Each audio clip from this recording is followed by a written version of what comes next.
नमस्कार। आज श्रीमद् भगवद गीता अध्याय 7 का चौथा दिन है। तो आइए गुरु मंत्र से शुरू करेंगे। गुरुरेव गति गुरुमेव भजे, गुरुणैव सहास्मि, नमो गुरवे। न गुरो परमं शिशुरस्मि, गुरोः मतिरस्ति गुरौ, मम पाहि गुरो।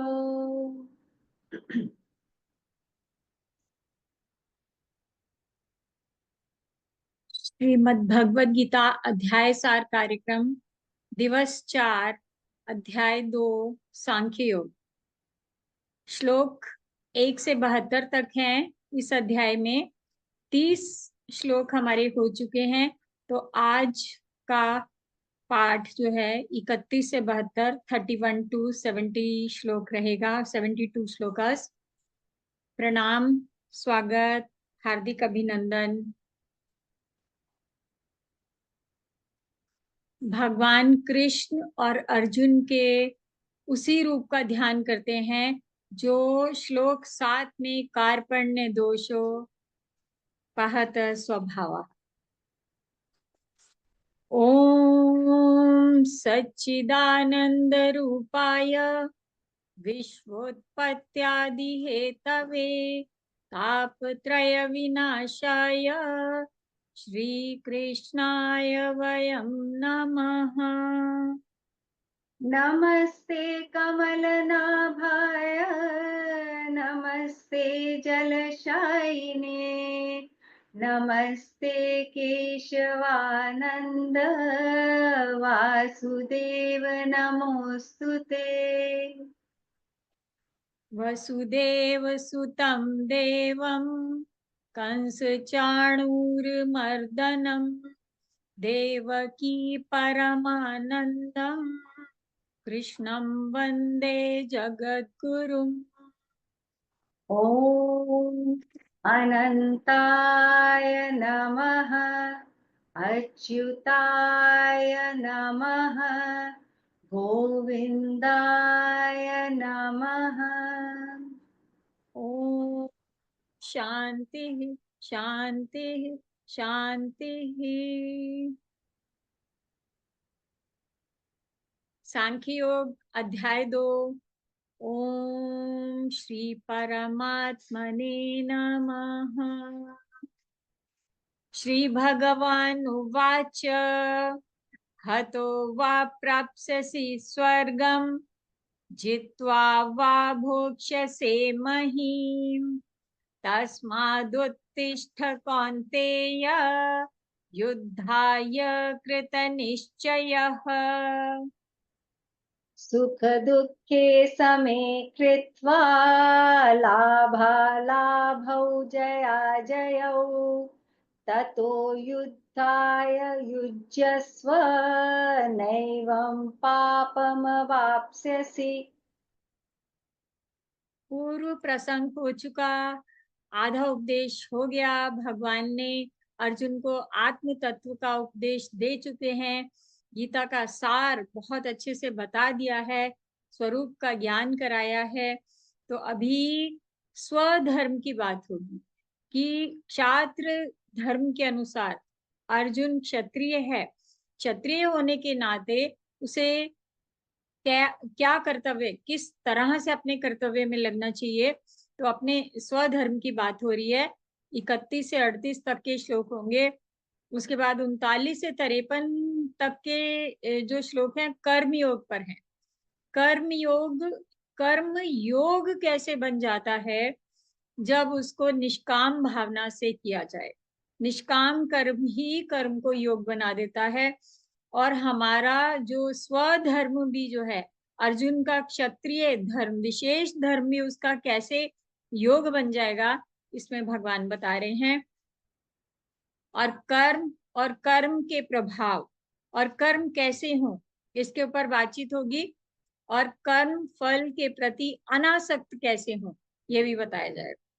इसके बाद है स्थित प्रज्ञ, तीसरा हिस्सा जो है इसका पाठ का, स्थित प्रज्ञ, अल्टीमेट गोल ऑफ योगा, भक्ति, ज्ञान, जो भी कर्म ले लीजिए, योग ले लीजिए, भक्ति ले लीजिए, साधना ले लीजिए, जो मार्ग लेंगे तो उसका जो है चरम जो किस स्थिति में पहुंचे, जो उस स्थिति में पहुंच जाएगा तो वो कैसा होगा, क्या उसको कहा जाएगा, स्थित प्रज्ञ, यानी कि जिसकी बुद्धि विवेक स्थिर, विवेक प्राप्त है, प्रज्ञा बन गई है, जिसकी बुद्धि स्थित प्रज्ञ हो गया है, तो उसके बारे में बताएंगे भगवान, उसके लक्षण बताएंगे। क्योंकि अर्जुन पूछता है कि कैसा होता है स्थित प्रज्ञ, कैसे चलता है, कैसे बैठता है, कैसे उठता है।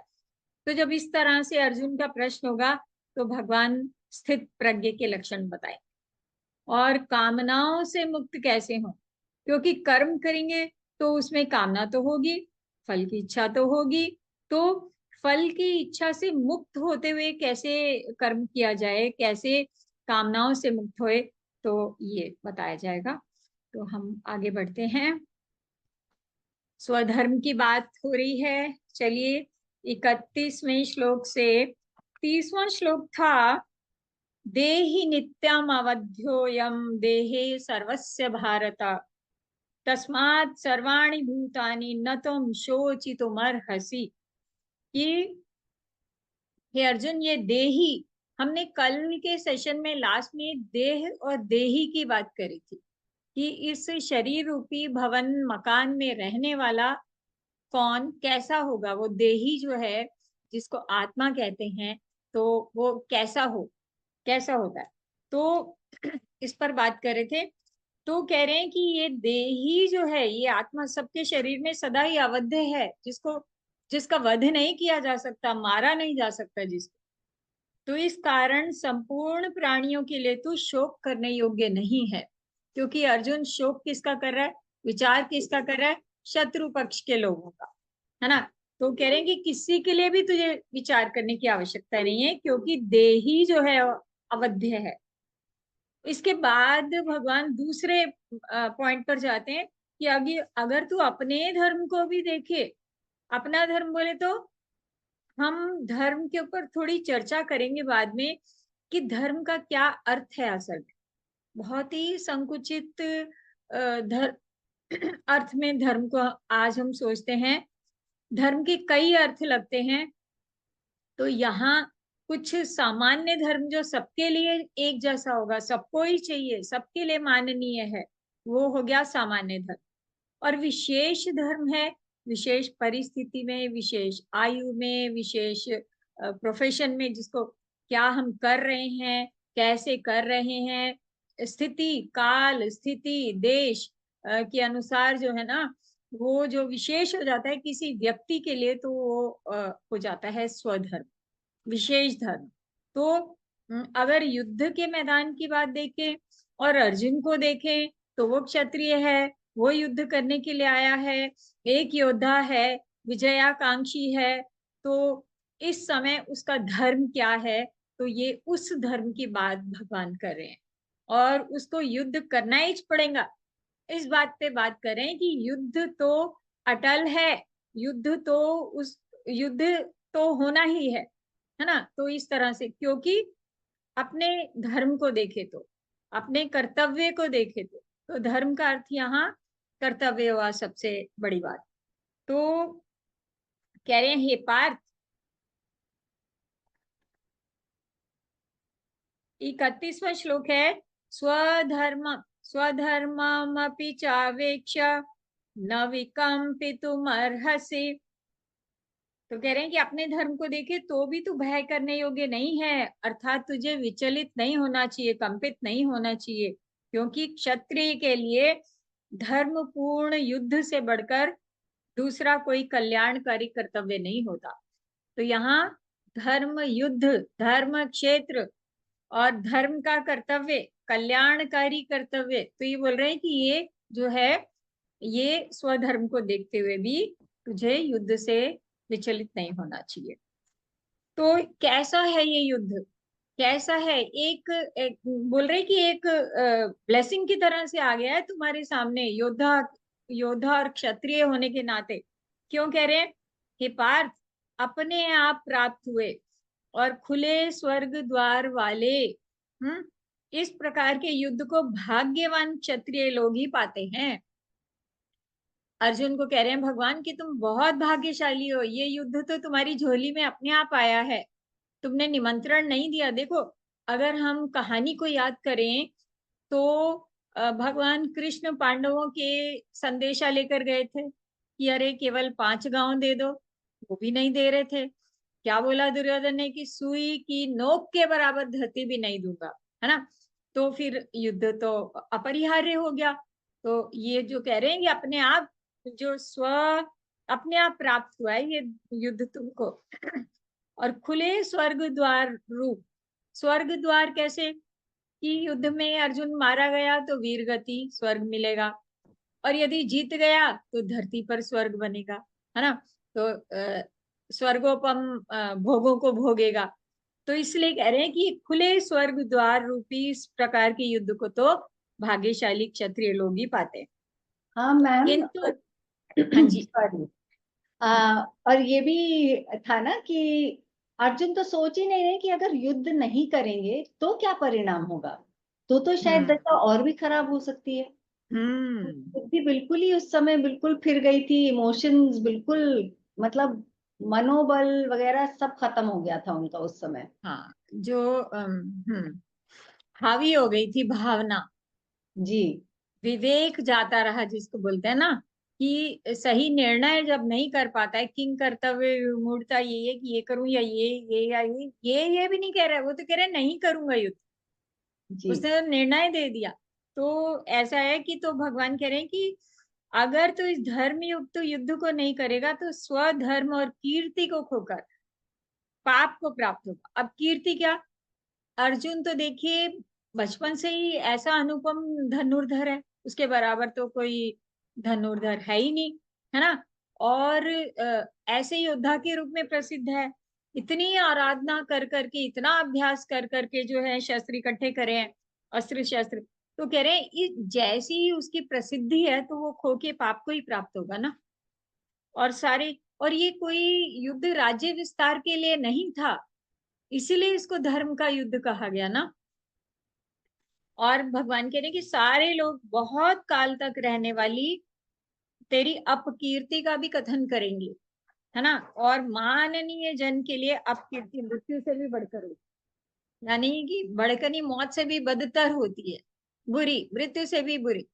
तो कह रहे हैं कि बहुत समय, जनरेशन, पीढ़ी दर पीढ़ी जो है तेरी अपकीर्ति होगी, बदनामी होगी। और देखिए साम दाम दंड, दंड कैसे भय दिखा दिखा के भगवान उसको रास्ते पर ला रहे हैं अर्जुन को। तो उसके बाद कहते हैं कि और जिनकी दृष्टि में तू पहले बहुत सम्मानित होकर अब लघुता को प्राप्त होगा, वे महारथी लोग तुझे भय के कारण युद्ध से हटा हुआ मानेंगे, भाग गया, है ना, कि डर गया, डर गया और रण छोड़ गया, है ना। तो ऐसे बोल रहे हैं कि तेरे शत्रु तेरे सामर्थ्य की निंदा करते हो। अरे भुजाओं में बल ही नहीं होगा, है ना, बाणों में दम ही नहीं होगा, ऐसे बोलेंगे। तो तेरे शत्रु तेरे सामर्थ्य की निंदा करते हुए तुझे बहुत से ना कहने योग्य वचन भी कहेंगे, उससे अधिक दुख और क्या होगा। सोचो, तो सोचने पे मजबूर करेंगे, सोच। हम्म। या तो तू युद्ध में मारा जाकर स्वर्ग को प्राप्त होगा, हतो वा प्राप्स्यसि स्वर्गम, 37वां श्लोक है, जित्वा वा भोक्ष्यसे महीम्, तस्मादुत्तिष्ठ कौन्तेय, युद्धाय कृत निश्चयः। कह रहे हैं या तो तू युद्ध में मारा जाकर स्वर्ग को प्राप्त होगा, वीर गति मिलेगी, अथवा रण जीत कर पृथ्वी का राज्य भोगेगा। इसलिए हे अर्जुन, तू युद्ध के लिए निश्चय करके उठ खड़ा हो, है ना। तस्मा युद्धाय कृत निश्चय, निश्चय पूर्वक युद्ध कर, यहाँ मुझे युद्ध करना ही है। ओके। तो विजय पराजय, अब कह रहे हैं कि कैसे करना है। अब बता रहे हैं कि कर्म तो उसका क्षत्रिय धर्म के अनुसार कर्म कर्तव्य युद्ध है ही है, लेकिन कैसे करना है अब ये बता रहे। विजय पराजय, हानि लाभ, सुख दुख सबको समान समझकर उसके बाद तू युद्ध के लिए तैयार हो जा। इस तरह से युद्ध करने को से तू पाप को प्राप्त नहीं होगा। तो ये बोल रहे हैं कि सुख दुखे समे कृत्वा लाभा लाभौ जया जयौ ततो युद्धाय युज्यस्व नैवं पापमवाप्स्यसि। विजय पराजय लाभ हानि सुख दुख को समान समझकर उसके बाद युद्ध के लिए तैयार हो जा, और इस तरह से युद्ध करने से तू पाप को प्राप्त नहीं होगा। ओके, आगे बोल रहे हैं अब जो आई है निष्काम कर्म की बारी, कर्म योग 39वां श्लोक होगा। यहाँ से कर्म हमारा योग कैसे बन जाता है, कर्तव्य कर्म जो है हमारे विहित कर्म जो हैं वो भी कैसे हमें योग में ले जाते हैं, ईश्वर से युक्त करते हैं। तो ये इसकी बात बताइए, बहुत सुंदर मंत्र भगवान ने दे दिया है दुनिया भर के काम निपटाने के लिए। आज भी हमारे लिए ये उतना ही सुंदर है ये योग जितना अर्जुन के लिए उस समय रहा होगा। तो देखिए, हे पार्थ, ये बुद्धि तेरे लिए ज्ञान योग के विषय में कही गई। जो पहले सारी बातें बताई है ना, वो ज्ञान योग की थी कि तू बात ही समझ ले, ठीक है। अब तू इसको कर्म योग के विषय में जान। अब बोल रहे कि एक्शन, एक्शन कैसे होएगा, वो जो तुझे योग में कैसे स्थापित करेगा उसकी बात बता रहा हूं। जिस बुद्धि से युक्त हुआ तू कर्मों के बंधन को भली भांति त्याग देगा। मतलब कि ऐसा होगा तो ऐसा होगा, ऐसा होगा तो ऐसा होगा, कितने तर्क दिए थे ना अर्जुन ने पहले अध्याय में। तो भगवान वही कह रहे हैं कि ये कर्म के बंधन को ही छोड़ देगा। जब हम फल फल को सोचना ही छोड़ देंगे तो वही बात खत्म हो जाती है। सिर्फ हमारे पक्ष में बात ही आती है कि मुझे क्या करना है और कैसे करना है ना, यही भगवान बता रहे। तो अब ये रास्ता कैसा है कर्मयोग का, ये कह रहे हैं कि ये निष्काम कर्मयोग रूपी मार्ग जो है ना, इसमें अभिक्रम यानी प्रारंभ का नाश नहीं होता। ये देखिए बड़ा सुंदर श्लोक है। नेहाभिक्रम नाशोस्ति प्रत्यवातो न विद्यते। तो ये क्या है कि ना तो इसके आरंभ का अंत होता है, यानी कि ये एक अच्छे तरीके से जो काम, अच्छे संकल्प के साथ जो काम शुरू किया, अच्छा संकल्प किया कि कोई कामना ही नहीं करी, निष्काम निर्भाव, है ना। तो ऐसे ऐसा जो शुरुआत करेंगे, ऐसा जो अभिक्रम है, ऐसा प्रारंभ है, इसका नाश नहीं होता। थोड़ा सा भी कदम अच्छी दिशा में बढ़ाया हुआ फल अच्छा फल देता ही है। तो ये कह रहे हैं, और प्रत्यवाय उल्टा परिणाम देने वाला भी नहीं होता। ये कैसा रास्ता है निष्काम कर्म का कि ना तो अच्छा प्रारंभ नष्ट होता है और ना तो इसका उल्टा फल होता है। जैसे कि कोई औषधि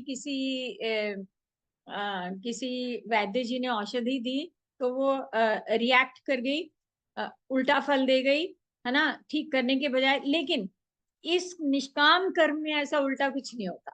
तो ये दो कितनी सुंदर बातें बताई हैं कि कुछ भी तमन्ना मन में हो, एक तरफ उसको रख के अच्छा काम शुरू करना है, कर दो, है ना। तो फिर से बोल रही हूँ 40वें श्लोक का अर्थ। इस निष्काम कर्म योग रूपी मार्ग में अभिक्रम यानी प्रारंभ का नाश नहीं होता और प्रत्यवाय उल्टा परिणाम देने वाला दोष भी नहीं है इसमें, बल्कि इस कर्मयोग रूप धर्म का थोड़ा सा भी साधन मतलब थोड़ा भी इस रास्ते पर चले, थोड़ा भी अनुष्ठान किया तो जन्म मृत्यु रूपी महान भय से रक्षा कर लेता। तो भय से रक्षा कैसे करता है, क्योंकि जब हमने अपने संकल्प को पक्का कर लिया कि मुझे पता है कि मेरा रास्ता ठीक है और मुझे यही करना है और मैं यही करने जा रहा हूँ, है ना, तो भय तो खत्म ही हो जाता है। फिर उसमें जीवन हो या मरण हो कोई फर्क ही नहीं पड़ता, क्या मिले फर्क ही नहीं पड़ता, क्योंकि हमने सोचा ही नहीं, हमने तो निश्चय किया है एक बढ़िया। ओके, तो 41वां श्लोक है। भगवान कह रहे हैं, हे कुरुनंदन अर्जुन, इस कल्याणकारी मार्ग में व्यवसायत्मिका बुद्धि एक ही है। व्यवसायत्मिका बुद्धि क्या है? कि प्रोफेशनल, बिल्कुल निश्चित निश्चय स्वभाव वाली एक एक बुद्धि, एक एक कर्तव्य। क्योंकि ओके, एक ही होती है, लेकिन अव्यवसायिक, अस्थिर विचार वाले और विवेकहीन सकाम मनुष्यों की बुद्धियां बहुत सारी होती। यानी कि निश्चित कर्तव्य तो एक ही है, लेकिन उसके विकल्प जो सब अनुचित है वो जितने भी हो सकते हैं। तो ये कह रहे हैं, हे कुरुनंदन अर्जुन, इस कल्याणकारी मार्ग में, कल्याण मार्ग में व्यवसायत्मिका निश्चय स्वभाव वाली बुद्धि एक ही होती है, किंतु अव्यवसायिक, अस्थिर विचार वाले, विवेकहीन सकाम मनुष्यों की, जो ऐसे लोग हैं ना, अस्थिर, डावाडोल और सकाम, कामना वाले, है ना, तो वो उनकी बुद्धियां बहुत भेदों वाली होती। तो ये बता रहे हैं। और अब जो है, किसकी निश्चयात्मिका बुद्धि नहीं होती है? अब ये बोल रहे हैं कि अव्यवसायिक बुद्धि किसकी होती है, तो उन लोगों के लक्षण बता रहे हैं भगवान। हे अर्जुन, जो भोगों में आसक्त हो रहे हैं, बाहर के विषयों की ओर भागे जा रहे हैं, भागे जा रहे हैं, जो काम में कर्मों के प्रशंसक वेद वाक्यों में ही प्रीति रखते हैं। देखिए, वेद में दो धर्म बताए गए हैं, पहले ही बताया कि ये प्रवृत्ति जो संसार के काम्य कर्म दिलाते हैं, है ना, जो वैदिक अनुष्ठान जो है, हमें जो भी चाहिए सब कुछ देने के लिए मंत्र हैं, सब कुछ देने के लिए अनुष्ठान है। और प्रवृत्ति निवृत्ति के भी हैं। यदि हमने मोक्ष के मार्ग में जाना हो तो उसका मसाला भी वेदों में है, उपनिषदों में है ना। तो कह रहे हैं कि जो लोग वेदों की खाली उसी बात को पकड़ लेते हैं जो कि प्रवृत्ति मार्ग में ले जाती है, तो काम में कर्मों के प्रशंसक जो वेद वाक्य हैं, जो खाली उसी में प्रीति रखते हैं, वही चाहिए चाहिए चाहिए, है ना, उसमें लगे रहते हैं। और जिनकी बुद्धि में स्वर्ग ही परम प्राप्य वस्तु, उनको स्वर्ग से पर पता ही नहीं कुछ होता है कि नहीं, है ना। तो स्वर्ग से तो स्वर्ग पतित होते हैं, भोगों को भोग के फिर वापस आना पड़ता है ना। परम धाम का चिंतन ही नहीं है जिनके मन में, ये बात कह रहे हैं भगवान। जिनकी बुद्धि में स्वर्ग ही परम प्राप्य वस्तु है, और जो स्वर्ग से बढ़कर कोई दूसरी वस्तु ही नहीं है ऐसा समझते हैं, वे अविवेकी जन इस प्रकार की जिस पुष्पित अर्थात दिखाऊ, ऑर्नामेंटल, शोभा वाली वाणी को कहते रहते हैं, जो कि जन्म रूप कर्म फल देने वाली है। देखिए, अगले जन्मों का कारण केवल कामनाएं और कामनाएं ही होती हैं। कुछ कुछ कामनाएं जो हमारी पूरी हो जाती हैं, कुछ कामनाएं जो हमारे मन में रह जाती, जो हमारे मन में रह जाती हैं वो हमारे अगले जन्मों के बीज बनती है। तो ये कह रहे हैं कि ये ऐसी जो पुष्पित, दिखाऊ, शोभा युक्त जो वाणी होती है ना, कहते रहते हैं कि अनुष्ठानों, काम में कर्मों के अनुष्ठानों के जो समर्थक लोग हैं कि ऐसा करो, ऐसे करो, ये चाहिए तो ऐसे करो, इस तरह की बात बोल रहे हैं, जो ऐसे कहते हैं, तो वो जन्म रूप कर्म फल को देने वाली और भोग ऐश्वर्य की प्राप्ति के लिए नाना प्रकार की बहुत सी क्रियाओं का वर्णन करने वाली है। ये जो वाणी की बात कर रहे हैं कि जो काम्य कर्म जिनसे मिलते हैं, फलित होते हैं, उस वाणी द्वारा जिनका चित्त हर लिया गया, मुग्ध हो जाते हैं। अरे किसी ने बताया, वहां जाओ, वहां पहुंचो, ये करो, ये करो, कर्मानुष्ठान, तो भाग भाग के जाते हैं, बड़े कष्ट पाके भी पहुंचते हैं वहां, है ना। तो कहते हैं लोगों का चित्त हर लिया गया होता है, ऐसे लोगों का। उन पुरुषों की परमात्मा में निश्चय आत्मिका बुद्धि नहीं होती है। वो एक देव, एक ईश्वर, एक सर्व समर्थ परमात्मा उनको नहीं जानते, इसीलिए वो भ्रमित होते रहते। तो मैं इसको फिर से पढ़ रही हूँ। ये 42 से 44 के श्लोक हैं, बहुत सुंदर हैं, कि किन लोगों की निश्चय आत्मिका बुद्धि नहीं होती है। Pure text, okay. हे अर्जुन, जो भोगों में आसक्त हो रहे हैं, जो काम्य कर्मों के प्रशंसक वेद वाक्यों में ही प्रीति रखने वाले हैं, जिनकी बुद्धि में स्वर्गीय परम प्राप्य वस्तु है, जो स्वर्ग से बढ़कर कोई दूसरी वस्तु है ही नहीं ऐसा सोचते हैं, ऐसे अविवेकी जन, कैसे अविवेकी? जिनका जिनका चित्त जो है वो शोभा युक्त वाणी को सुन सुन के हर लिया गया है, और काम में जन्म रूपी कर्मफल देने वाली और भोग ऐश्वर्य की प्राप्ति के लिए नाना प्रकार की बहुत सी क्रियाओं का वर्णन करने वाली जो वाणी है, उनका चित्त जिनका हर लिया गया है, उन पुरुषों की परमात्मा में निश्चयात्मिका, या बोले तो व्यवसाय आत्मिका बुद्धि नहीं। तो पुष्पिताम वाचम मतलब रमणीय मनोहर वाणी, अविपश्चिता मतलब अविवेकी जन, इसका इन श्लोकों में आ रहा है। वेदवाद रतः, ये शब्द भी आया है श्लोक में। तो वेदवाद रता का अर्थ है कि वेदों के वास्तविक अर्थ को नहीं जानते हैं और वेदोक्त काम्य कर्मों के प्रशंसक वचनों और अनुष्ठानों में ही प्रीति रखते हैं, वो है वेदवाद रता। ओके, तो चलिए आगे जो है भगवान अर्जुन को निष्कामी और आत्म संयमी होने का निर्देश दे रहे हैं। हमारे 45 से श्लोक अब आगे बढ़ रहे हैं निष्काम कर्म की तरफ। तो भगवान कहते हैं, हे अर्जुन, वेद जो है ना त्रैगुण्य विषया, यानी तीनों गुणों के कार्य रूप समस्त भोगों और उनके साधनों का प्रतिपादन करने वाले हैं। सत्व, रज और तम, ये गुण हमारे आगे के अध्यायों में बहुत डिटेल में आएंगे। तो अभी खाली 3 शब्द हम रखते हैं, सत्व, रज और तम। तो ये इन त्रिगुण बोलते हैं। त्रैगुण्य विषया अर्थात तीनों गुणों के कार्य रूप समस्त भोगों और उनके साधनों का प्रतिपादन करने वाले हैं वेद। इसलिए तू उन भोगों और उनके साधनों में आसक्तिहीन हो जा, उनके प्रति लुब्ध नहीं हो, है ना, मुग्ध नहीं होने का। तो उनसे अपने चित्त को हरा नहीं जाने देने का। तो कह रहे हैं इसलिए तू उन भोगों और उनके साधनों में आसक्तिहीन, निर्द्वंद्वहीन, निर्द्वंद्वहीन मतलब हर्ष और शोक और द्वंद्व से रहित हो जा। और कैसा हो जा? नित्य वस्तु में स्थित हो जा। नित्य वस्तु क्या है? परमात्म तत्व, परमात्मा में स्थित हो जा। योग क्षेम की कामना न करने वाला और आत्मवान हो जा, ऐसा हो जा। तो कह रहे हैं सब ओर से जल परिपूर्ण जलाशय के प्राप्त हो जाने पर जैसे छोटे जलाशय को मनुष्य का जितना प्रयोजन रह जाता है, ब्रह्म तत्व को जानने वाले ब्राह्मण का समस्त वेदों में उतना ही प्रयोजन रह जाता है।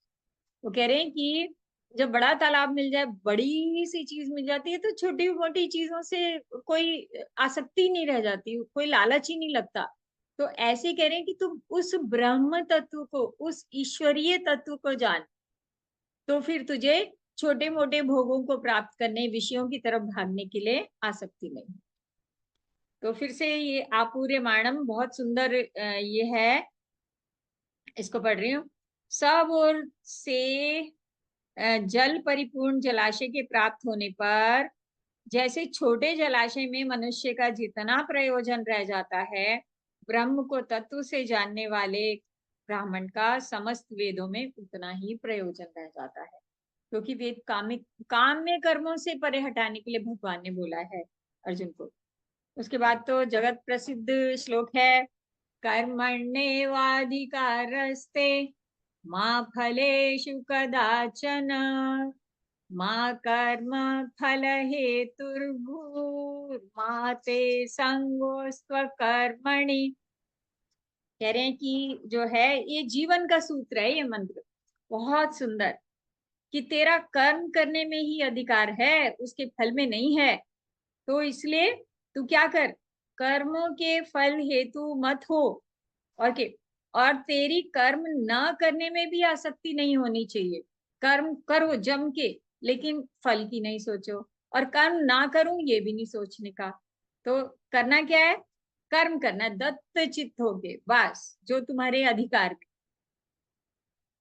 आगे बोल रहे हैं कि हे धनंजय, तू आसक्ति को त्याग कर सिद्धि असिद्धि में समान बुद्धि वाला हो जा, और योग में स्थित हुआ कर्तव्य कर्मों को कर, क्योंकि समत्व ही योग कहलाता है। अब ये जो सिद्धि असिद्धि में समान बुद्धि, इसका मतलब है कि जो कार्य तुम करने जा रहे हो उसमें सिद्धि मिले या ना मिले, प्रिय मिले या अप्रिय मिले, सुख मिले या दुख मिले, प्रतिकूलता मिले या अनुकूलता मिले, है ना, कठिनाइयां हो या सुगमता हो, कुछ नहीं सोचने का, सामत्व बुद्धि, एक संभावना से जो भी सामने आए संभावना से करने का है काम। अपने कर्म को पूरी निष्ठा से, पूरे बल से, पूरी आस्था के साथ में ईश्वर के समर्पित करते हुए, फल को ना चाहते हुए, है ना। तो इस तरह से ये इन श्लोकों में भगवान ने निष्काम कर्म बताया है।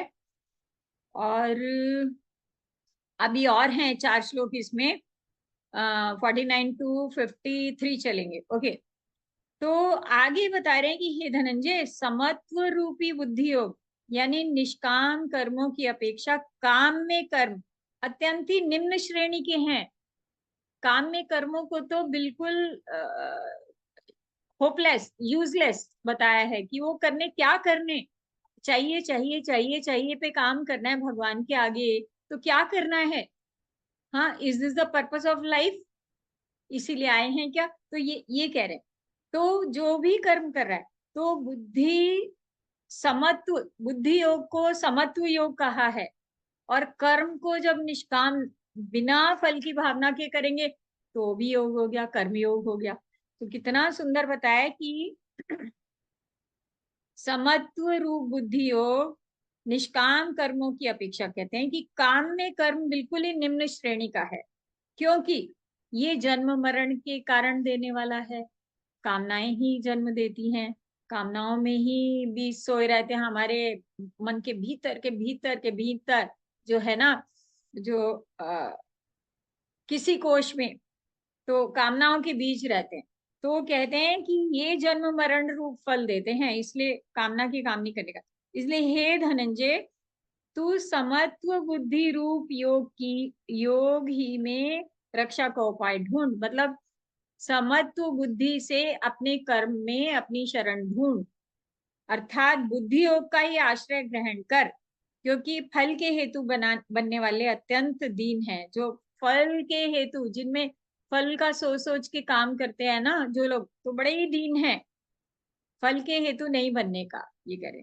मैं फिर से पढ़ती हूँ इसके 39-49वां। हे धनंजय, समत्व रूप बुद्धि योग की अपेक्षा काम में कर्म अत्यंत निम्न श्रेणी का है, क्योंकि क्यों है, क्योंकि ये जन्म मरण रूप फल देने वाला है। इसलिए हे धनंजय, तू समत्व बुद्धि रूप योग की ही रक्षा का उपाय ढूंढ, यानी वही कर, उसमें शरण ढूंढ, अर्थात बुद्धि योग का ही आश्रय ग्रहण कर, क्योंकि फल के हेतु बनने वाले अत्यंत दीन है। तो समत्व बुद्धि ऊपर आया था कि हानि लाभ विजय पराजय सिद्धि असिद्धि ये सब, इनमें एक दृष्टि रखना, एक जैसा, कुछ भी मिल जाए बढ़िया। जो कहते हैं ना कि अगर मन का हुआ तो बहुत अच्छा अच्छा, अगर ना हुआ तो और अच्छा, क्योंकि उसमें हमारी और बड़ी भलाई होगी, है ना। तो ये बात है। तो 50वां श्लोक कह रहे हैं, समबुद्धि युक्त पुरुष पुण्य और पाप दोनों को इसी लोक में त्याग देता है। देखिए, जीवन मुक्ति बहुत सुंदर, उनसे मुक्त हो जाता है। जब हम कामनाओं से मुक्त हो गए तो हम मुक्त हैं, हम जीवन मुक्त हैं, है ना। तो उनसे मुक्त हो जाए, इससे तू समत्व रूप योग में लग जा। ये समत्व रूप योग ही कर्मों में कुशलता है। योगः कर्मसु कौशलम, कर्म में कुशलता कब आएगी, जब हमने कामना ही नहीं करी और काम बहुत अच्छे से किया, बहुत मन से किया, लेकिन कामना नहीं करी, तो वो योग बन जाती है। योगः कर्मसु कौशलम, तो एक कर्मयोग बन जाता। तो अर्थात कर्म बंध से छूटने का ये उपाय है। कि क्या उपाय है, समत्व योग, कर्म कौशल, है ना। तो ये है। अब है 51, 52, 53, वही निष्काम कर्म, कर्मयोग, निष्काम कर्म, इसी के समर्थक हैं ये श्लोक भी। क्योंकि समबुद्धि युक्त ज्ञानी जन कर्मों से उत्पन्न होने वाले फल को त्याग कर जन्म रूप बंधन से मुक्त हो अनामय निर्विकार पद को प्राप्त कर लेते हैं। तो बोल रहे हैं कैसे पद को? निर्विकार। कैसा पद वो? ईश्वर का, है ना। जिस काल में तेरी बुद्धि मोह रूपी दलदल को भली भांति पार कर जाएगी। अब ये देखिए, जिस मोह से, जिस राग से, राग द्वेष जो है ना, तो ये जो मोह था जो उसको अपने भाइयों के, कौरवों के प्रति जो जाग रहा था, बोले कि जिस काल में तेरी बुद्धि मोह रूपी दलदल को भली भांति पार कर जाएगी, उस समय तू सुने हुए और सुनने में आने वाले इस लोक और परलोक संबंधी सभी भोगों से वैराग्य को प्राप्त हो जाएगा। यानी कि ना तो इस लोक में सुख की बात कहेगा, ना परलोक में किसी स्वर्ग की कल्पना करेगा। तो ये कह रहे हैं कि जिस समय तेरी बुद्धि मोह रूपी दलदल को भली भांति पार कर जाएगी, उस समय तू सुने हुए, सुना हुआ जो जो इस धरती पर नहीं है वो अनसुना है, जो हम देखते हैं जानते हैं वो सुना हुआ है ना। तो कह रहे हैं कि उस समय तू सुने हुए और सुनने में आने वाले इस लोक परलोक संबंधी सारे भोगों से वैराग्य को प्राप्त हो जाएगा। भांति भांति के वचनों को सुनने से विचलित हुई तेरी बुद्धि। अब देखिए, इस समय अर्जुन की बुद्धि बिल्कुल वैसी है जैसी भगवान कह रहे हैं। भांति भांति के वचनों को सुनने से विचलित हुई तेरी बुद्धि जब परमात्मा में अचल और स्थिर हो जाएगी, तब तू योग को प्राप्त हो जाएगा, अर्थात तेरा परमात्मा से संयोग हो जाएगा। तो ये कैसे हो जाएगा? कर्म करके, कर्म योग करके, समत्व बुद्धि से कार्य करके। तो ये बताया जा रहा है। अब जो है जो श्लोक आ रहे हैं बहुत सुंदर हैं। एक एक मंत्र, एक एक शब्द इसका गुण गुण देगा हमें जीवन के लिए, जो है कि कैसे कैसा हो व्यक्ति, तो कैसा हो, कैसे गुणों को धारण करे। तो जब भगवान ने ये सब बता दिया ना कि तू योग को प्राप्त हो जाएगा, तेरी बुद्धि परमात्मा में स्थिर हो जाएगी, तो वो क्या हुआ? स्थित प्रज्ञ। तो अब अर्जुन के बड़े सुंदर प्रश्न आ गए। अर्जुन ने बोला, स्थित प्रज्ञस्य का भाषा समाधिस्थस्य केशव स्थितधि किं प्रभाषेत किमासीत व्रजेत किम्। स्थित प्रज्ञस्य का भाषा समाधिस्थस्य केशव स्थितधि किम प्रभाषेत किमासीत व्रजेत किम। अरे बताओ तो सही, वो कैसे चलता है? हे केशव, स्थिर बुद्धि जिसको कहते हैं परमात्मा में स्थिर, योगस्थ, युक्त, जो ऐसा जो है ना, उसका क्या लक्षण है? कैसे बोलता है, कैसे बैठता है, कैसे चलता है? देखिए कितना भोला प्रश्न है कि आपने बताया कि ऐसा हो, ऐसा हो, ऐसा हो, तो कैसा हो? तो कैसा दिखने में कैसा होगा? जैसे कल एक प्रश्न आया था कि अगर हम अपने भीतर आत्मा को देख लेंगे तो वो कैसा दिखेगा? उसके बाद क्या चेंज आएगा, है ना। सुनैना जी, ऐसे ही था ना कुछ प्रश्न? तो यस म्यूट सुमन, है आप? यही था। हाँ, यही था प्रश्न कि अगर हाँ हमने अपने अंदर की आत्मा को देख लिया तो फिर हम कैसे दिखेंगे, या हाँ। हमें सारी दुनिया कैसी दिखेगी। तो ये बिल्कुल ऐसी ही दिखेगी, जो स्थितधि वाले सारे लक्षण है ना वो उसमें आ जाएंगे। तो बहुत सुंदर है। तो जब अर्जुन कह रहे हैं, हे केशव, स्थिर बुद्धि यानी परमात्मा में स्थित या योगस्थ या युक्त जो है, उसका क्या लक्षण है? वह स्थित प्रज्ञ कैसे बोलता है, कैसे बैठता है, कैसे चलता है? तो अब भगवान बोल रहे हैं, ये तो कामनाओं को छोड़ने की बात है और कुछ है ही नहीं। प्रजहाति यदा कामान सर्वान् पार्थ मनोगतान् आत्मन्येवात्मना तुष्टः स्थितप्रज्ञस्तदोच्यते।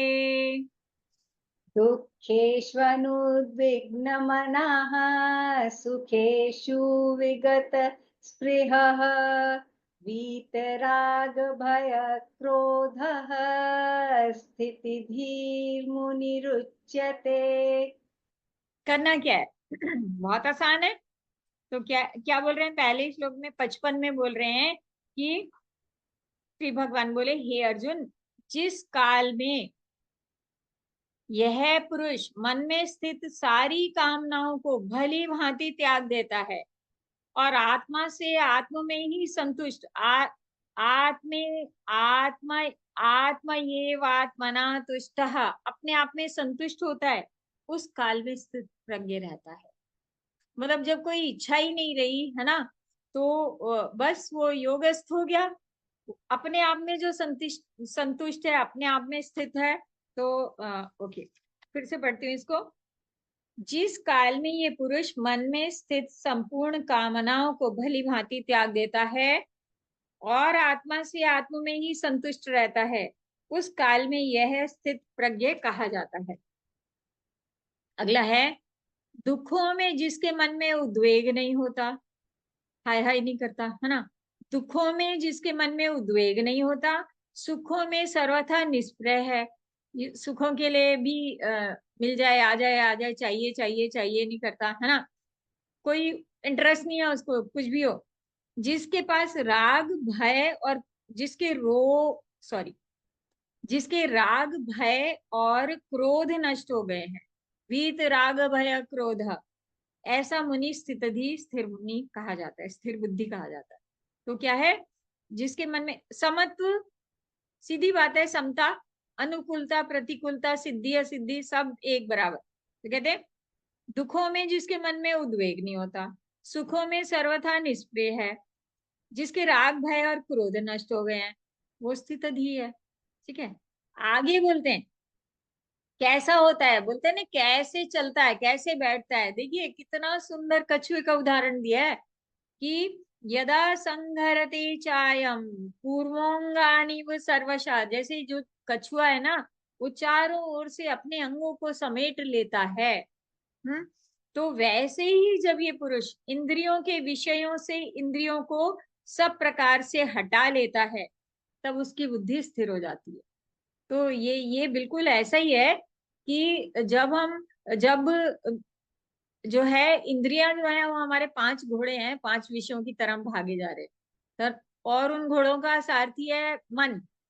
ठीक है, उस घोड़ों को बांध दो अस्तबल में और मन को चुपचाप बिठा दो, बैठ, है ना। तो कछुए की तरह से समेट लिया अपने अंगों को, है ना, अपनी इंद्रियों को समेट लिया, शरीर को बांध लिया, मन को बिठा दिया, है ना, तो क्या योगस्थ हो गए, है ना। फिर से देखिए, जैसे कछुआ सब ओर से अपने अंगों को जैसे समेट लेता है, वैसे ही जब ये पुरुष इंद्रियों के विषयों से इंद्रियों को सब प्रकार से हटा लेता है, तो उसकी बुद्धि स्थिर है।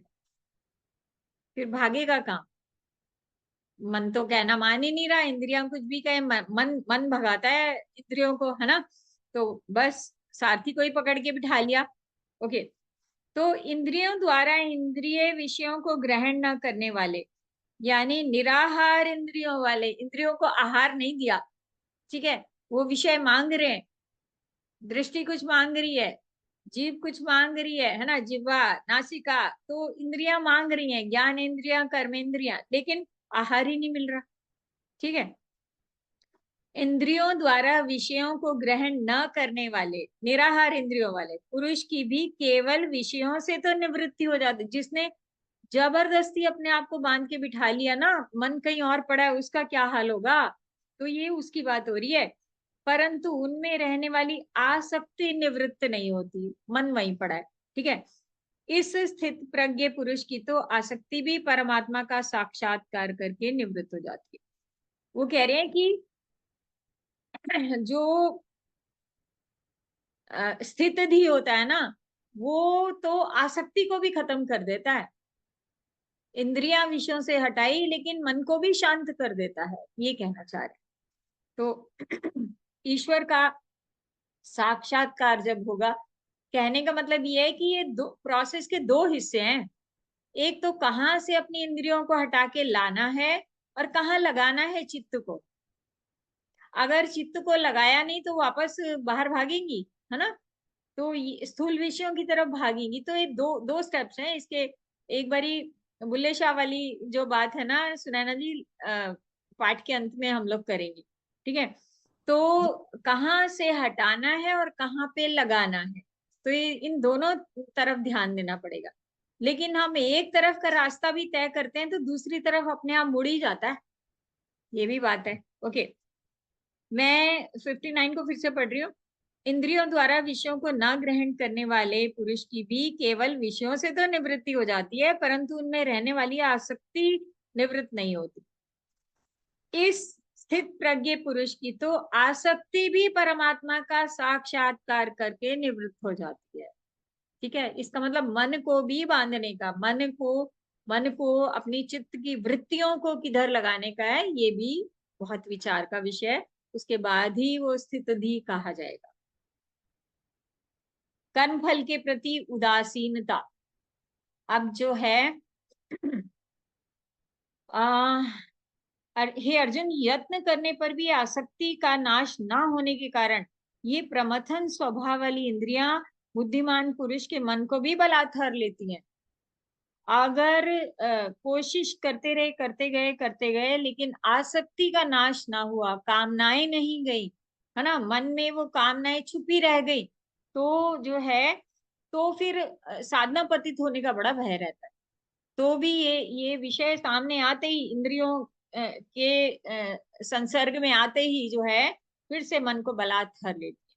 ओके, इसलिए साधक को चाहिए कि उसका संपूर्ण इंद्रियों को वश में करके समाहित चित्तुआ, मतलब चित्त को भी मेरे में लगाए, मेरे परायण हो जाए। क्योंकि जिस पुरुष की इंद्रियां वश में होती है उसी की बुद्धि स्थिर में होती है। तो पहला कदम ये कि इंद्रियों को बांधने का, विषयों से परे हटाने का। दूसरा कदम ये कि मन को पकड़ने का, मन को वश में करने का। उससे अगला कदम मन को फिर कहाँ लगाने का, ईश्वर के परायण होने का, ईश्वर के चरणों में लगाने का, क्या करने का, है ना। तो रास्ता कोई सा अपनाओ, लेकिन ये तो बाहर से तो अंतर्मुखी होना ही पड़ेगा। तो विषयों का चिंतन करते हुए पुरुष की उनमें आसक्ति हो जाती है, आसक्ति से कामना उत्पन्न होती है, और कामना भी ना होने से क्रोध उत्पन्न होता है। ये बहुत बहुत ही सुंदर श्लोक है। सुनाना जी, हम इसका वाचन भी करेंगे ना। ध्यायतो विषयान् पुंसः संगस्तेषुपजायते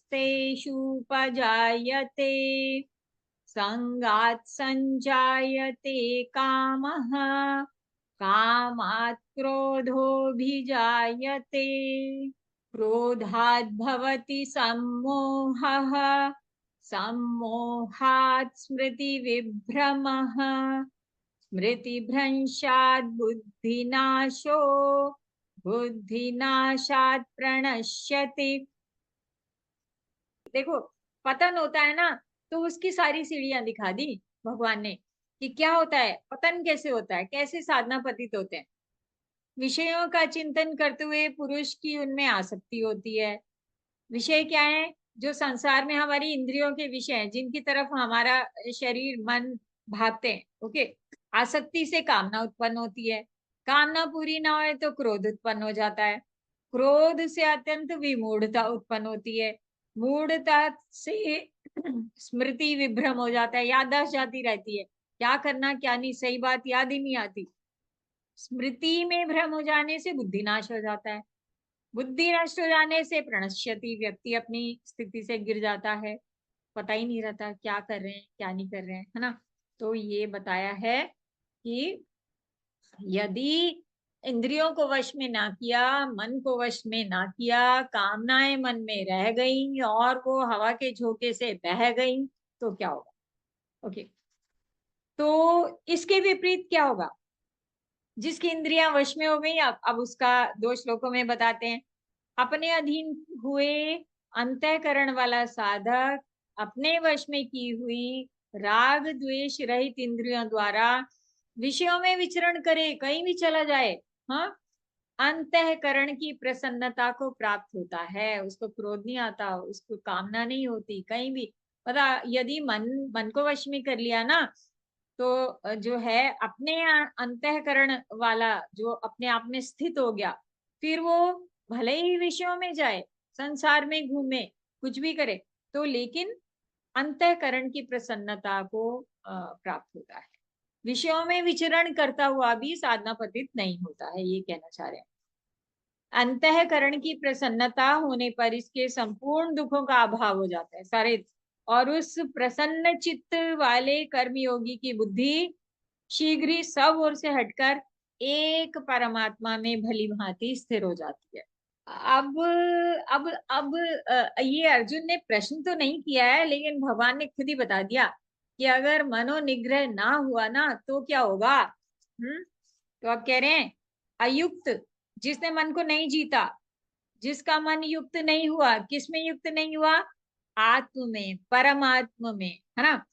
तो अयुक्त मन वाले जो है ना पुरुष में निश्चयात्मिका बुद्धि नहीं होती है, और उस अयुक्त मनुष्य के अंतःकरण में भावना भी नहीं होती, और भावनाहीन मनुष्य को शांति नहीं मिलती, और शांति रहित मनुष्य को सुख कैसे मिल सकता है। क्योंकि क्यों सुख नहीं मिल सकता, क्योंकि विषयों में विचरती हुई इंद्रियों से मन जिस इंद्रिय के साथ रहता है वह एक इंद्रिय ही इस संयुक्त पुरुष की बुद्धि को वैसे ही हर लेती है जैसे जल में चलने वाली नाव को वायु हर लेती है। बहुत सुंदर शब्द है ये।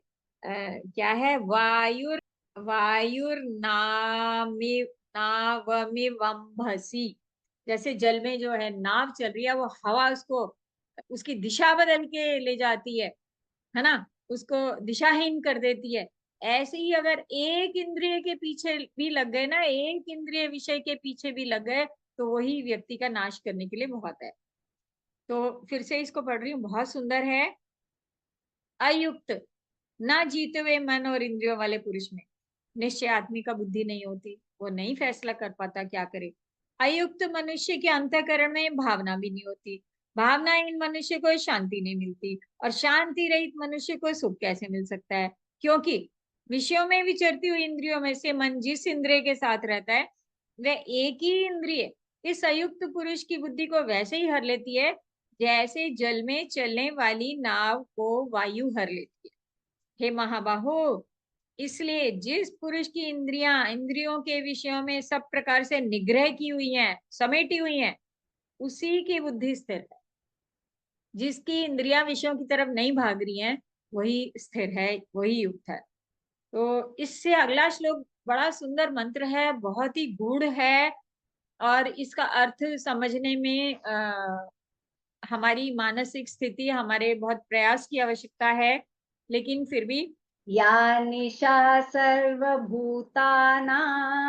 तस्यां जागर्ति संयमी यस्यां जागृति भूतानि सा निशा पश्यतो मुनेः। विहाय कामान् यः सर्वान् पुमांश्चरति निःस्पृहः निर्ममो निरहङ्कारः स शान्तिमधिगच्छति। एषा ब्राह्मी स्थितिः पार्थ नैनां प्राप्य विमुह्यति स्थित्वा स्यामन्तकालेऽपि ब्रह्म निर्वाणमृच्छति। संपूर्ण प्राणियों के लिए जो रात्रि के समान है, उस नित्य ज्ञान स्वरूप परमानंद की प्राप्ति में स्थित प्रज्ञ योगी जागता है, और जिस नाशवान सांसारिक सुख की प्राप्ति में सब प्राणी जाते हैं, परमात्मा के तत्व को जानने वाले अनासक्त मुनि के लिए वह रात्रि के समान है। ओम तत्सदिति श्रीमद्भगवद्गीतासु उपनिषत्सु ब्रह्म विद्यायां योगशास्त्रे श्रीकृष्णार्जुन संवादे सांख्य योगो नाम द्वितीयोऽध्यायः। हरि ओम। श्री कृष्णार्पणमस्तु, श्री कृष्णार्पणमस्तु, श्री कृष्णार्पणमस्तु। विषयों में विचरण करता हुआ भी, तो अंतःकरण की प्रसन्नता होने पर इसके संपूर्ण दुखों का अभाव हो जाता है। जब प्रसन्न चित्त हुआ तो दुख गए। तो प्रसन्न चित्त योगी की बुद्धि शीघ्र ही सब ओर से हटकर एक परमात्मा में भली भांति स्थिर हो जाती है। ठीक है, तो यहाँ और यदि मनोनिग्रह ना हुआ तो क्या होगा, अयुक्त न जीते हुए मन और इंद्रियों वाले पुरुष में निश्चयात्मिका बुद्धि नहीं होती, क्या करूं क्या नहीं करूं। ओके, अयुक्त मनुष्य के अंतःकरण में भावना भी नहीं होती, भावनाहीन मनुष्य को शांति नहीं मिलती, और शांति रहित मनुष्य को सुख कैसे मिल सकता है। विषयों में विचरती हुई इंद्रियों में से मन जिस इंद्रिय के साथ रहता है, यानी कि जिस इंद्रिय की, क्या करूं, सुनूं या गाऊं या बोलूं या खाऊं या सूंघूं, क्या करूं, तो मतलब एक इंद्रिय भी मनुष्य का नाश कर देती है। देखो, विषयों में विचरती हुई इंद्रियों में से मन जिस इंद्रिय के साथ रहता है वह एक ही इंद्रिय इस संयुक्त पुरुष की बुद्धि को वैसे ही हर लेती है जैसे जल में चलने वाली नाव को वायु हर लेती है। इसलिए हे महाबाहो, जिस पुरुष की इंद्रियों के विषयों में सब प्रकार निग्रह की हुई हैं, उसी की बुद्धि स्थिर है।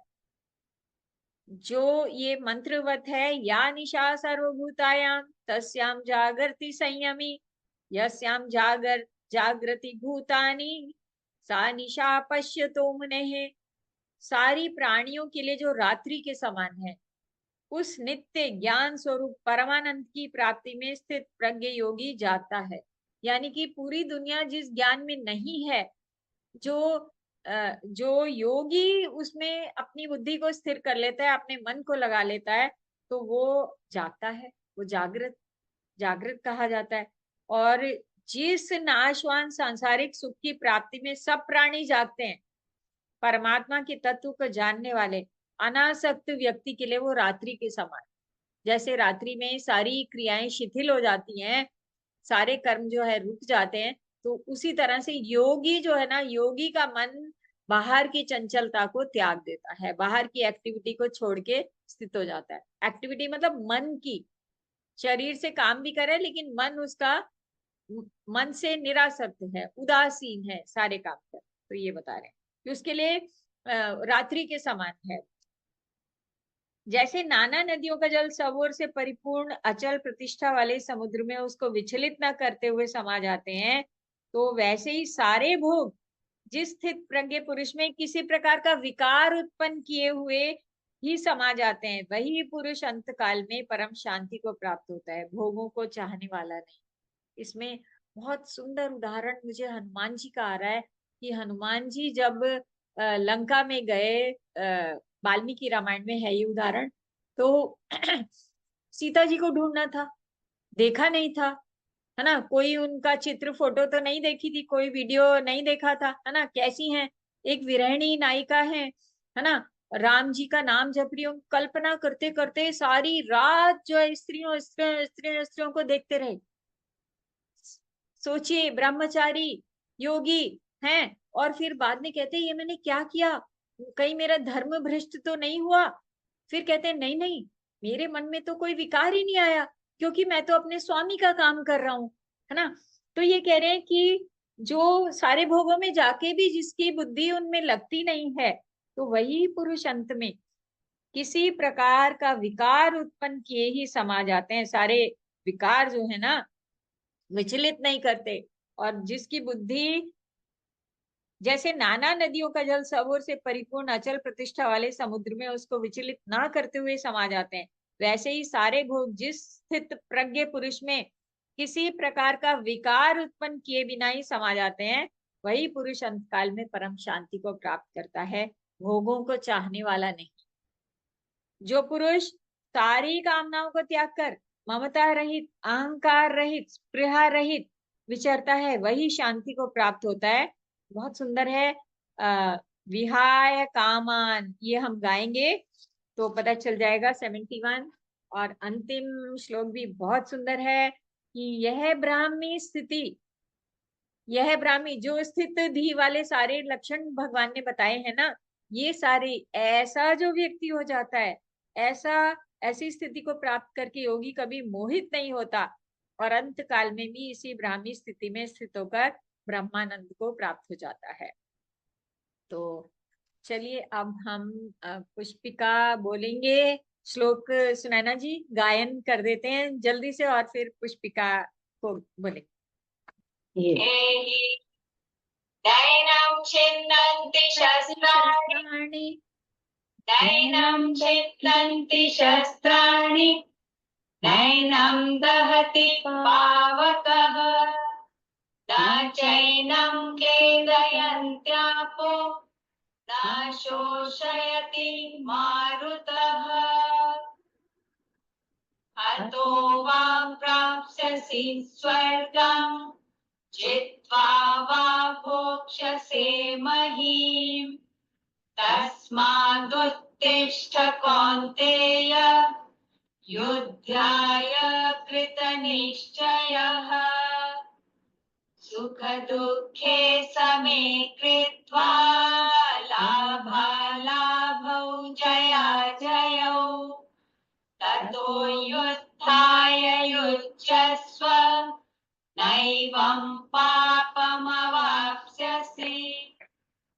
कर्मण्येवाधिकारस्ते मा फलेषु कदाचन मा कर्मफलहेतुर्भूर्मा ते सङ्गोऽस्त्वकर्मणि अर्जुन उवाच स्थितप्रज्ञस्य का भाषा समाधिस्थस्य केशव स्थितधि किं प्रभाषेत किमासीत व्रजेत किम् श्रीभगवानुवाच प्रजहाति यदा कामान् सर्वान् पार्थमनोगतान्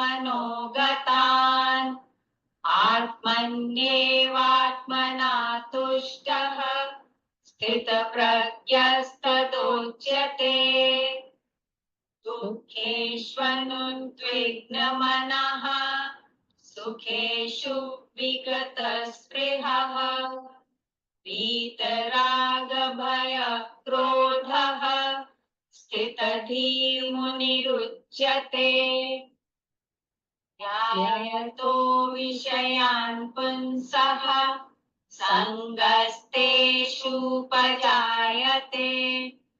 सङ्गात् सञ्जायते कामः कामात् क्रोधोऽभिजायते क्रोधात् भवति सम्मोहः सम्मोहात् स्मृतिविभ्रमः स्मृतिभ्रंशात् बुद्धिनाशो बुद्धिनाशात् प्रणश्यति या निशा सर्वभूतानां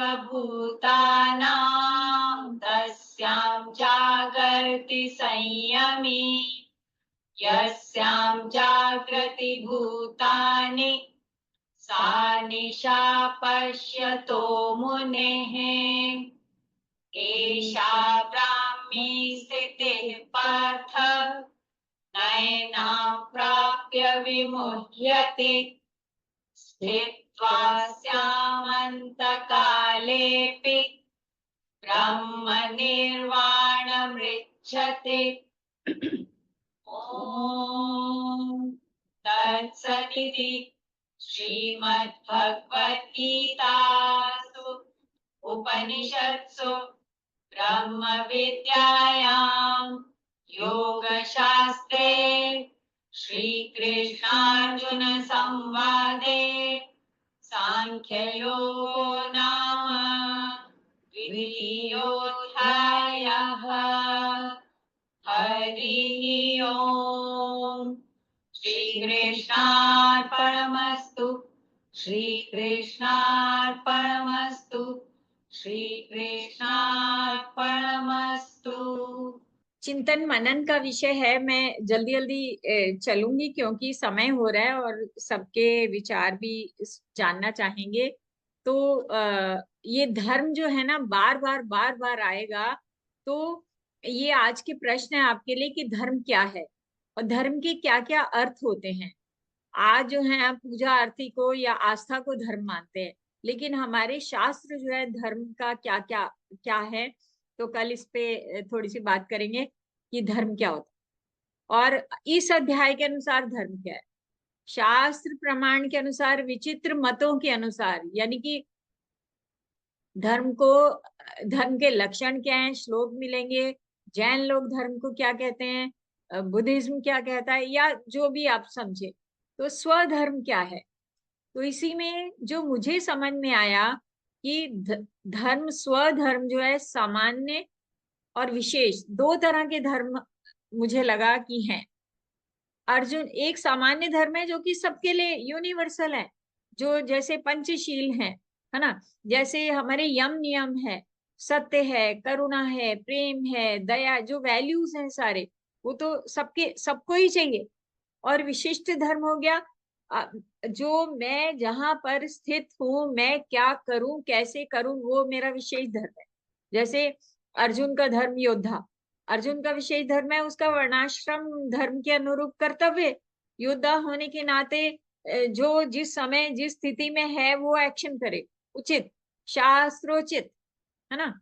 तो एक नेहाभिक्रम नाशोस्ति प्रत्यवायो न विद्यते स्वल्पमप्यस्य धर्मस्य। इस धर्म मार्ग पर चलाया हुआ थोड़ा सा भी आरंभ, छोटा सा भी कदम जो है, वो अच्छा बढ़िया फल देता है। त्रायतो महो महतो भयात्, बहुत बड़े भय से हर लेता है। तो इसकी हम प्रैक्टिस करेंगे कि अगर हमें पता है कि हम सही हैं, ठीक है, ठीक तरीके से काम कर रहे हैं, तो बिल्कुल निर्भय होके करने का है। तो ये है। और इसमें प्रत्यवायो, उल्टा उल्टा परिणाम हो ही नहीं सकता, है ना। जब हम अपना कर्तव्य कर रहे हैं, सही से कर रहे हैं, तो ये बात है। तो ओके, देह देही विवेक में जो है, अब सुनैना जी, हम इसके ऊपर, ये बार बार आएगा, आगे चलेंगे, इसकी भी जो एक्सरसाइज हमने ले रखी है। इस समय देखिए, जैसे आप उचित समझें तो वैसे करिए। उमा मैम, 7:30 तो हो गया है, थोड़ा सा अगर आप बात करना चाहें उसकी तो करिए। आप 5 मिनट और ले लेते हैं। आज के संदर्भ में जो सब हुआ है, तो क्वेश्चंस पहले ले लें हम लोग। जिज्ञासा समाधान पर मेरे ख्याल से समय देते हैं, या रुकिए, जी, एक मैंने क्या था, ये देह देही विवेक की बात कर रहे थे, तो देह और देही बार बार आएगा। सुनैना जी, देह देही विवेक के लिए कल हमने एक एक्सरसाइज करी थी कि अपने भीतर ढूंढेंगे कि इस मकान में अगर रहता है मकान मालिक, तो वो कौन है, कहाँ है, कैसा है। ये एक्सरसाइज हमें हमेशा मतलब करेंगे फ्रीक्वेंटली। दूसरा जो है, एक निषेध पूर्वक ज्ञान का तरीका है कि मेरा जो आत्मा है, मैं आत्मन, जो मेरा सच्चा स्वरूप है, जिसको मैं कहता हूँ, है ना, तो वो क्या है। वो, अगर मैं बोलूं मैं ये नहीं हूं, मैं ये नहीं हूं, मैं ये नहीं हूं, नकारते जाएंगे, मैं ये भी नहीं हूं, मैं वो भी नहीं हूं, मैं वो भी नहीं हूं। तो इसमें आ, निर्वाण षटकम बहुत सुंदर है, आप उसकी 2 लाइन बताइए, तो बाद में ये लोग सुन सकते हैं। सब जानते हैं शंकराचार्य जी कृत निर्वाण षटकम, तो उसकी 2 पंक्तियां, मैं क्या नहीं हूँ, क्या नहीं जी हूँ, क्या जी, नहीं हूँ, क्या नहीं हूँ, तो एक श्लोक में भी आ जाएंगी 2-4 चीजें। ठीक है। मनोबुद्ध्यहंकार चेतानि नाहं, न च श्रोत्रजिह्वे न च घ्राणनेत्रे न च व्योमभूमिर्न तेजो न वायुः, चिदानन्दरूपः शिवोऽहं, शिवोऽहं, चिदानन्दरूपः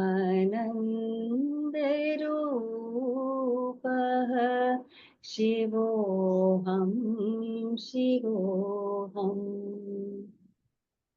बहुत सुंदर, थैंक यू। अब मैं क्या नहीं हूँ, मन नहीं हूँ, बुद्धि नहीं हूँ, अहंकार नहीं हूँ, चित्त नहीं हूँ, है ना, नासिका श्रोत्र जिह्वा नहीं हूँ, तो मैं क्या हूँ।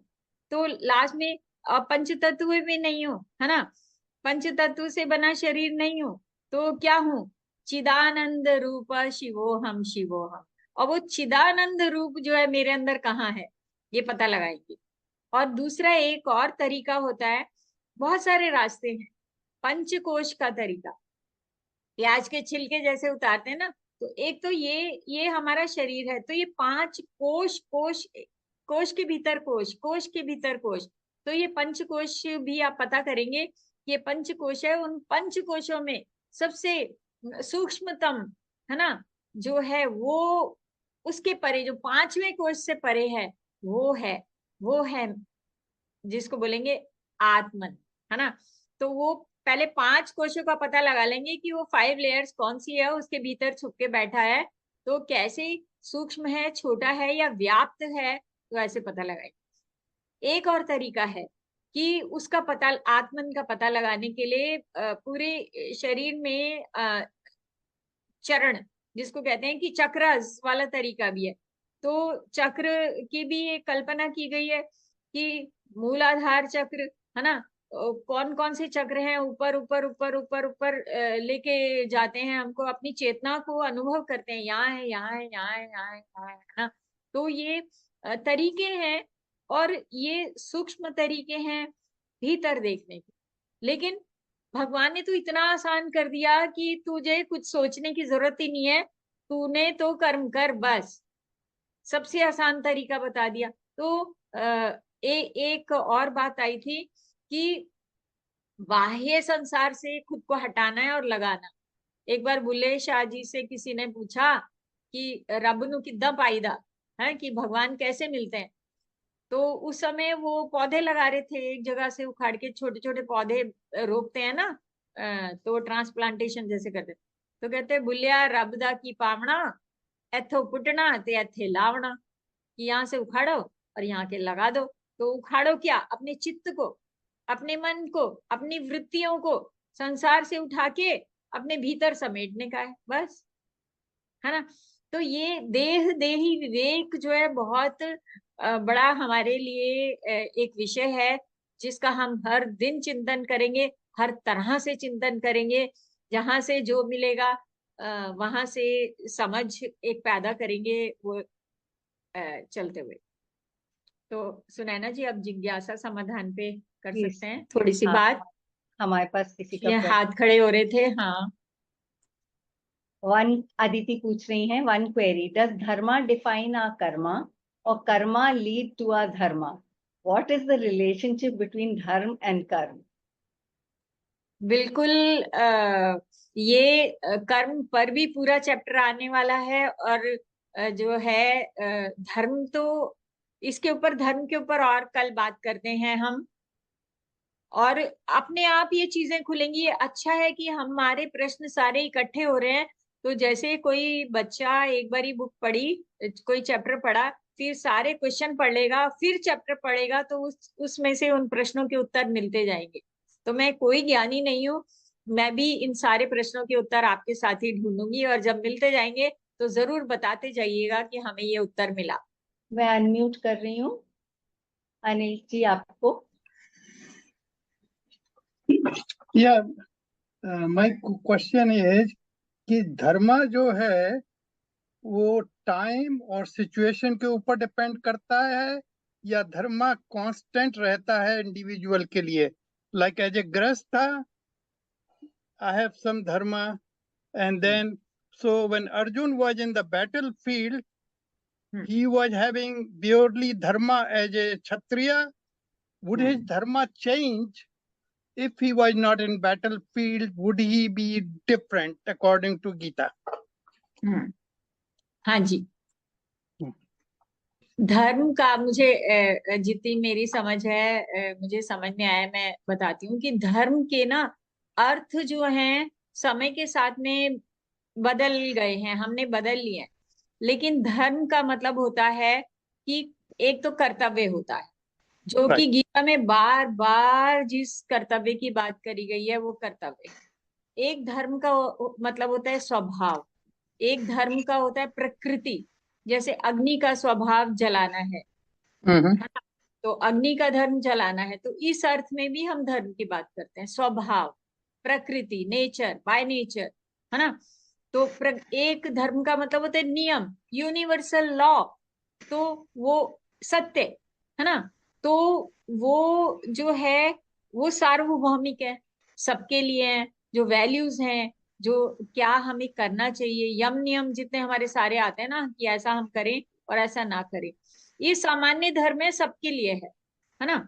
और जो विशेष धर्म होते हैं, जिसकी आपने जो प्रश्न उठाया बहुत सुंदर, कि बहुत स्पेसिफिक समय, स्थिति, आयु, वय, आश्रम, इन सब के अनुसार जो शास्त्र विहित, जो हमारे शास्त्र कहते हैं, तो वो आ जाते हैं।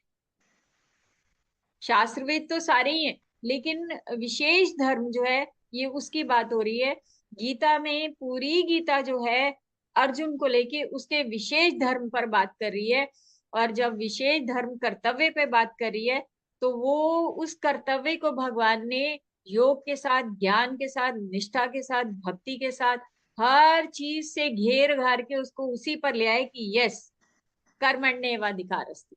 अस्ति मा फलेषु कदाचन। हाँ जी। बहुत ही सुंदर सवाल था आपका, और इस पे विचार करने की हमें बहुत जरूरत है, क्योंकि अलग अलग समय में अलग अलग चीजें हमें सही लगती हैं, लगता है कि यही हमारा धर्म है, तो क्या वो एक्चुअली है या नहीं, इस पे विचार ही करना पड़ेगा हमें। इसी को निश्चय आत्मिका बुद्धि भगवान ने कहा है ना, इसी के लिए बार बार कहा है कि अपने हानि लाभ से परे हो जाओ, बस निष्काम कर रहे हो तो फिर कोई सोचने की बात ही नहीं है।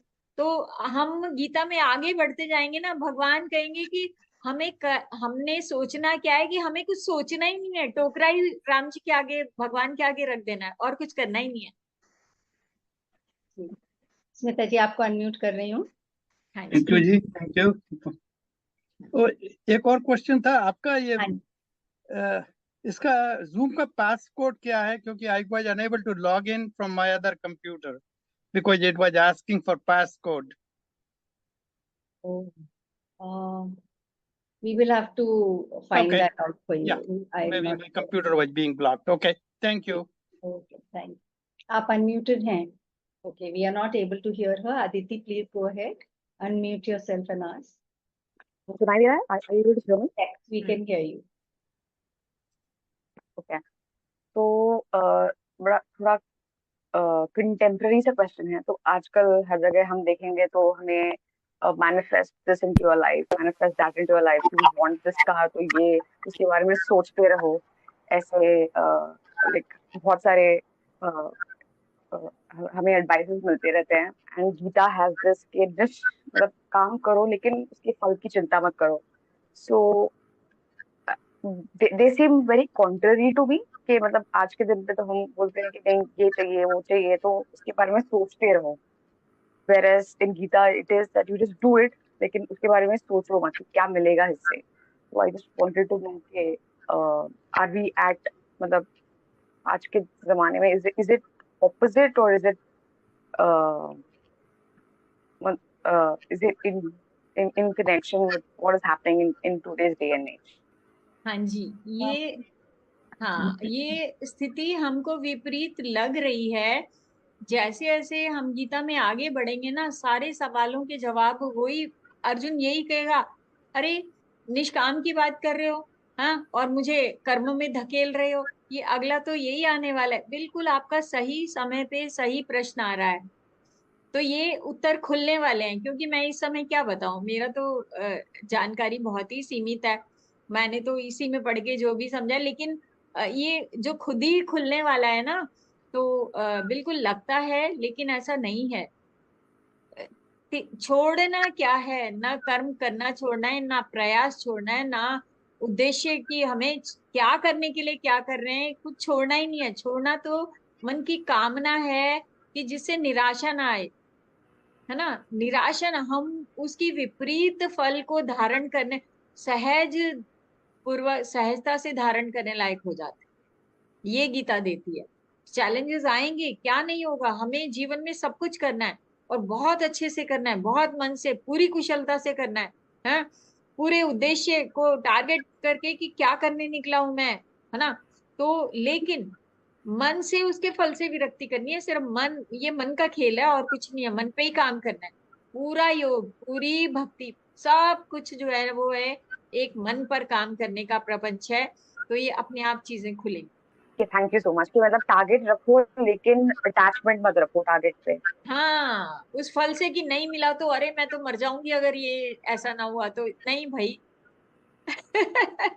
है ना, ठीक कि है, हम पहले थैंक यू सो सोचेंगे कि मच। ऐसा ना हुआ तो मैं ऐसा कर डालूंगा, है ना, ऐसा हुआ तो ऐसा, अरे तुम करो पूरे मन से सब। और सब कुछ तो हमारे अनुसार नहीं आता। एक किसान ने बीज बोया है, बारिश नहीं हुई, सारा खेत तो सूख भी सकता है ना, जो उसके ऊपर है, तो उसमें हमारा कितना हस्तक्षेप होगा। हम क्यों, मतलब बीज बोया है, पूरे प्रयास करो, छोड़ दो ना, है ना। बिल्कुल। तो ये, हाँ हाँ हाँ, तो बस यही थैंक यू सो करना है। मच, आखिरी धन्यवाद। सवाल आज के लिए मेरा 7 ये सवाल है। है, हाँ जी स्मिता जी मेरा बोलिए। ये सवाल है कि कर्मण्यवादी का फल वाला जो 2.47 वाला श्लोक, उसमें कहते हैं जो कर्म करते जाओ उसकी फल की इच्छा नहीं करो।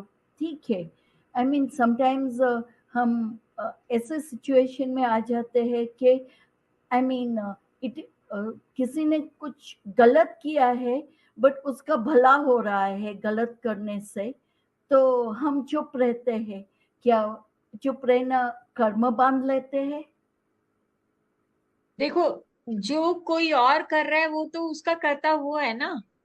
हम जो कर रहे हैं, हम तो अपना कर्म करेंगे। और फल इसलिए नहीं करना क्योंकि फल मेरे हाथ में ही नहीं है। मैंने पूरी पढ़ाई की, टॉप किया या नहीं किया, नंबर कितने आए, एग्जाम के दिन बीमार पड़ गए, पूरे साल तैयारी करी, एग्जाम के दिन पेपर लिखने में हाथ नहीं उठा, है ना। या फिर तुमने कर दिया, पेपर चेक करने में किसी ऐसे के हाथ में आ गया जिसने न्याय नहीं किया। मतलब जो फल आना हमारे हाथ में नहीं है ना, तो उस पे हमें अपना श्रम व्यर्थ नहीं करना, अपनी बुद्धि को नहीं मैंने लगाना है। सच्चाई छुपा दी ना, किसी ने गलत किया, मैंने सच्चाई जानते हुए छुपा दी, चुप रह के चुप हो गई, तो उसमें मैंने मेरा कर्म बना लिया कि नहीं बनाया? हाँ जी, ये ऐसा भी आता है। मान लो कोई अपराध हो रहा हो, तुम्हारे सामने हो रहा हो, है ना, तो ये सिचुएशनल बहुत सारी चीजें हैं। ये धर्म संकट ना इसी को कहते हैं, इसी में से निकलना गीता सिखाती है। ये हर दिन दुविधा, हर दिन के ये युद्ध हमारे भीतर चलते हैं। और हम इस संसार में हैं तो हर पल ऐसा आता है कि हमें विवेक रक्षा अपनी भी करनी पड़ती है, कर्म भी करना पड़ता है, लेकिन अपने विवेक रक्षा भी करनी पड़ती है, अपने धर्म को भी बचाना पड़ता है। लेकिन मतलब इसी का नाम गीता है, यही ज्ञान हमको यहाँ से मिलने वाला है, और दुविधाओं को पार करने का। हाँ, और हो सकता है हमें गीता से ये भी पता चले कि किस समय हमें अपना मुंह बंद रखना है, किस समय खोलना है। शायद ये भी विवेक आए थोड़ा पढ़ पढ़ के। क्योंकि जो आपने सवाल पूछा है ये तो बहुत ही महत्वपूर्ण है, और हमारे हाँ साथ जी, रोज ही होती है ऐसी चीजें। बिल्कुल बिल्कुल। थैंक यू स्मिता जी। हाँ डॉक्टर अरुण कुमार, आपका बहुत देर से हाथ खड़ा है, मैं अनम्यूट कर रही हूँ, लेकिन आज समय काफी हो गया हमारा। कोई बात नहीं, बस ये लास्ट प्रश्न हाँ है। जी। जी, नमस्कार उमा जी, आपको नमस्ते। भी नमस्कार। नहीं, ठीक है, मैं टाइम कम है इसलिए मैं जल्दी से बोलूंगा कि एक तो जो देही देही विवेक वाला जो कॉन्सेप्ट है, it is such a deep concept. और जैसे उमा जी ने जितने सुंदर तरीके से उसका व्याख्यान किया, निर्वाण षटकम पढ़ करके, पंचकोश चक्रों का वो करके, मेरे ख्याल से इस पे हमें डे टू डे बेसिस पे सोचना चाहिए अगर हम हाँ जी। स्पिरिचुअलिटी में हम और आगे डीप जाना चाहते हैं। That is first point. Hmm. Second point, Anil ji ने पूछा था कि उनको पासपोर्ट नहीं मिल रहा है। I think he should see check his mail, because when we enroll ourselves we get a mail where login and password is mentioned. So I would advise कि just to check it out.